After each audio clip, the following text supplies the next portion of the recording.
Assalamualaikum warahmatullahi wabarakatuh.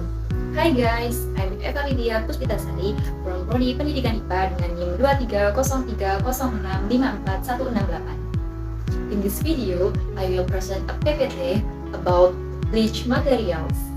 This video for household chemistry courses. Check it out. First, background. Bleach product essential in modern hygiene routines play a multifaceted role in everyday life, from removing stubborn stains to whitening clothes. However, behind their effectiveness, there is a complexity of chemical composition that needs to be understood in depth. The use of these chemicals, although effective, has significant ecological consequences if not managed wisely. Bleach waste that is disappeared of carelessly can pollute water sources, damage aquatic ecosystems, and even have negative impact of human health. Therefore, a comprehensive understanding of the composition, mechanism of action, and environmental impact of bleach is very important. Bleach is a term that refers to a number of chemicals used in industry and household to whiten clothes, lighten hair color, and remove stains. In addition, bleach also has the ability to kill bacteria, so it can be used for disinfectant and sterilization. Bleach works by removing pigment or color from an object through the oxidation process. The active ingredients in bleach react with the color agent in the stain or surface to be bleached. This chemical reaction will break down the pigment molecules into colorless or more water-soluble substance, so that the stain or unwanted color will disappear or fade.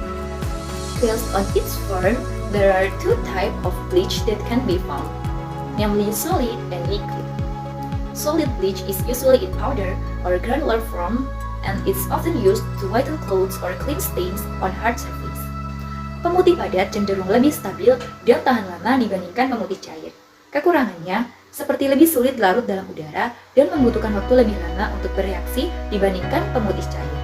Selain itu, beberapa jenis pemutih padat dapat meninggalkan residu pada pakaian atau permukaan yang dibersihkan, sehingga perlu dicuci dengan bersih setelah digunakan. Solid bleach is available in various brands and types, with different active ingredients. Some example of solid bleach are chlorine. Chloride atau disebut kalsium hipoklorit adalah senyawa kimia berbentuk padat berwarna kekuningan dengan bau klor yang menyengat. Zat kimia pemutih ini dapat dihasilkan melalui proses kalsium 2Cl2 plus 2CaOH2 menjadi CaOCl2 plus CaCl2 plus 2H2O. The chemical reaction between chloride glass and calcium hydroxide produce calcium hypochlorite and calcium chloride and water. This reaction is a disproportionation reaction, where chlorine undergoes oxidation and reduction simultaneously. Chlorine has various uses due to its nature of releasing free chlorines, which is effective as a disinfectant to kill bacteria, virus, and other pathogenic microorganisms. In addition to being used for water and swimming pool disinfection, chlorine is also used as a clothing bleach, medical equipment disinfection, wastewater treatment, and in the paper industry. Second is liquid bleach. Liquid bleach is a chemical solution used to remove stains and bright colors on various surfaces, such as clothing, fabrics, or other objects. The most common active ingredients found in liquid bleach is sodium hypochlorite. Sodium hypochlorite atau natrium hipoklorit diproduksi melalui reaksi antara soda kaustik dan gas klorin.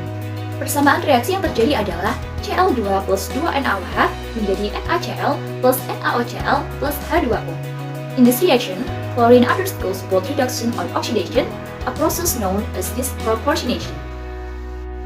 Disproportionation is a radical reaction in which a chemical element undergoes both reduction and oxidation in the same reaction. In other words, the element has an oxidation number that changes to two different values after the reaction. Natrium hipoklorit memiliki beragam aplikasi karena sifat oksidator dan disinfektannya yang kuat. In the textile and paper industry, natrium hipoklorit is used as a bleach for natural and synthetic fibers and wood pulp. In the household, natrium hipoklorit is known as a laundry bleach and stain remover.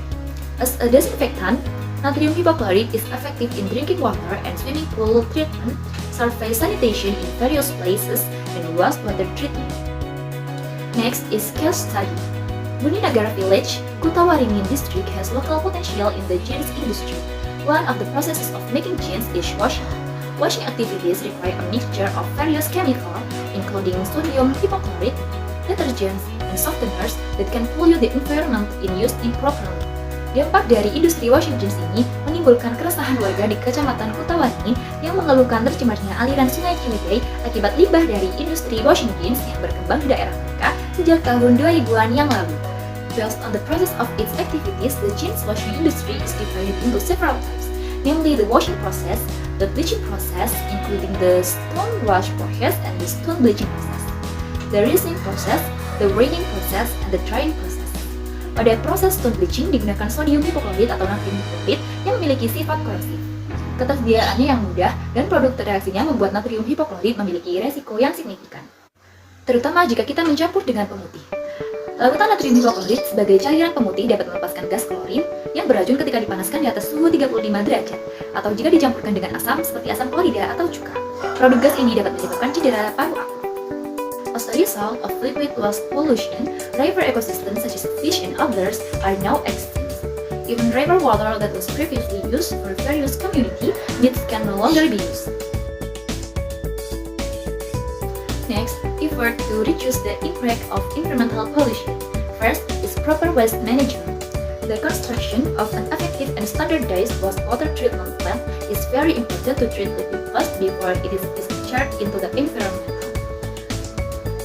Instalasi pengelolaan air limbah atau IPAL harus didesain secara khusus untuk pengelolaan limbah industri pencucian jeans di mana dalam prosesnya perlu adanya pengolahan secara fisika, kimia, dan biologi. Second is use of greener chemicals. Find and use alternative greener bleaching agents such as hydrogen peroxide or enzymes. Also use detergent and softeners that are biodegradable and do not contain harmful chemicals. Next is training and education. Providing training towards on the safe use of chemicals and proper waste management, and increase in public awareness of the impact of environmental pollution and the importance of responsible waste management. And last is monitoring and enforcement. Conduct regular monitoring of the jeans washing industry to ensure they comply with environmental regulation, and provide strict sanction to industries that violate environmental regulation. Next is conclusion. Bleach, both solid and liquid, play an important role in everyday life, but its use has significant environmental impact. Improper disposal of bleach waste can damage water sources, damage ecosystem, and endanger human health. A case study in Bunindaga Village, Kutawaringin district, show the negative impact of the jeans washing industry on the environment. The use of sodium hypochlorite atau natrium hipochlorite in the jeans washing process causes pollution on the Ciwidey river ecosystem, and makes river water unusable and by the community. To reduce the impact of the environmental pollution, efforts are needed, namely proper waste management, use of more environmentally friendly chemicals, education and training, and strict monitoring and enforcement of laws against industries that violate environmental regulation. Sekian penjelasan PPT dari saya, semoga dapat bermanfaat bagi siapapun yang menontonnya. Wassalamualaikum warahmatullahi wabarakatuh.